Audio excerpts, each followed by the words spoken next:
Thank you, Chris. When your job is to balance the budget, you have to think very long and hard about both the revenue side and the expenditure side of the budget.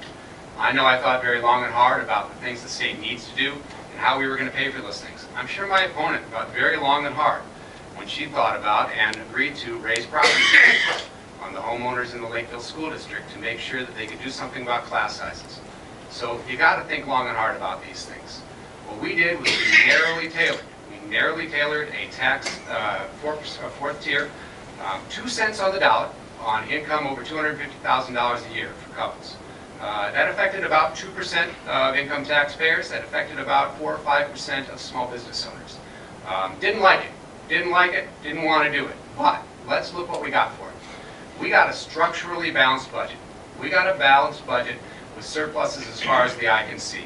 We are not leaving a mess for the next legislature to clean up like the last legislature left for us. We funded all-day kindergarten to help close the achievement gap. We froze tuition for higher education. Tuition has been skyrocketing lately. Student debt is out of control. Kids are having to go back and live with their parents. We've got to start doing something about that if we want our middle class to afford to go to college and be part of this economy. So we froze tuition for 2 years.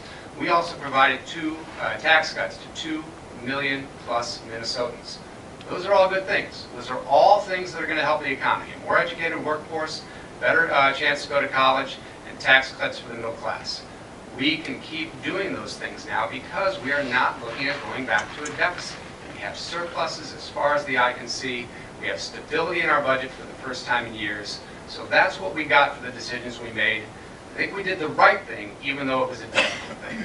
As far as incentives go, I was the chief author of the Northwest Quadrant Bill to help develop that part of Burnsville, and also the UTC bill, which tied incentives, tax incentives, to job creation, and it's working for UTC. We should do it some more.